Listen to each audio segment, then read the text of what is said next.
Miami River. And that study actually became the model for the stream quality monitoring program that the State Scenic Rivers program adopted. And I had the chance to work with the folks in the Scenic Rivers program early on in my career at Greene County Parks and Recreation Department when I lived on the Little Miami and worked there for about 6 years. And then I had this opportunity, and while I was there, one of the great things about working for a small park system is you get to do a little bit of everything. And I had two bosses that were, one directly over me and one was the director. And the director would always say, Steve, if this is important to you, figure out how to do it. You know, and he really just kind of like turned me loose to do whatever I thought was critical and needed to be done. My other boss was always trying to squash anything I tried to do. You know? So I learned a lot about how to treat people and how not to treat people. But Ed had, my director, he had given me the green light to do land acquisition and write grants and to do resource management and write stewardship policies and all kinds of different things. And I had been involved in getting, a couple $1 million for a small park system. That was a big deal. And I started, kind of looking at other opportunities across the state of Ohio. And Geauga Park District had a position for a deputy director. And so I was able to interview for that job and was offered the job.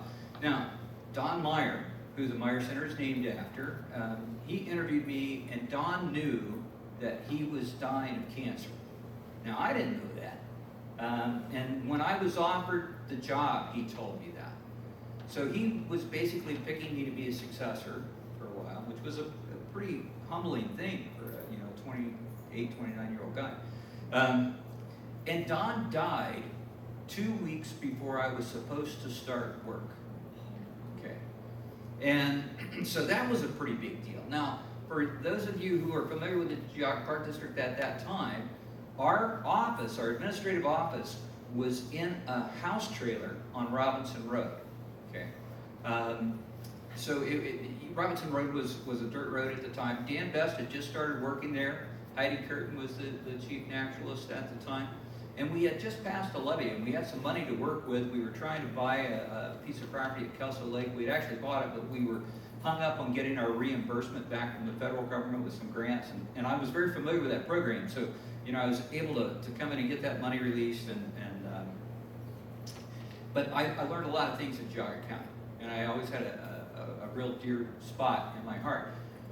But about 18 months later, I was offered a position with Lake Metroparks, and I had a young family, 3 small kids, and they offered me enough money that I really could not say no to taking that position. And it turned out to be a good job for me too. I was there for almost over 25 years, I believe, and ultimately became the director and was involved with a whole bunch of different projects and forced myself into a tremendous learning curve on a lot of different things. And then, as Barb mentioned, I spent from 2012 to 2016 over at Toledo Metroparks, and that was a remarkable capstone experience for my public sector career. We were able to jumpstart that system, get some new money, launch a $65 million capital improvement campaign, do that Howard Marsh project, which was the biggest wetland restoration at that time in the Great Lakes. And the reason I happened to have the trail named after me is I insisted that there be public access there. The initial design was simply going to be like a bathtub, as for a stopping area for migratory waterfowl. And with anybody that participates in the biggest week of birding, which is right down the road, how crazy that boardwalk is and how crowded it is. And I said, we're not building this project without having some boardwalks and some trails to accommodate the people that are going to want to come see these migratory birds. Now, the intention initially was more of a waterfowl hunting experience. And so there was a little bit of pushback from a few of the partnership agencies. But I'm happy to say, the end product has been recognized by a number of national organizations. The state of Ohio has recognized it as an outstanding project. So I was very proud to have a part in that. And I don't know, are we getting anything here at all? Doesn't look like it, does it? You want me to power off and repower? We just plugged it in last time. Tell you what, we'll shut it down or restart. Let's see what that does.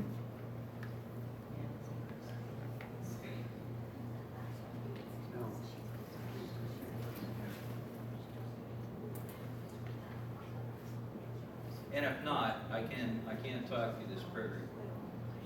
Okay. Alright. Yeah, seems like poor timed out, you know. Let's see. Right. I asked it.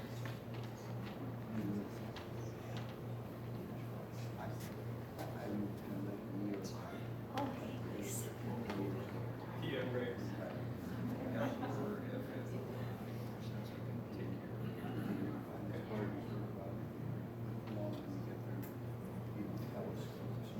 Or this should automatically restart, correct? There it goes. It's going. Oh,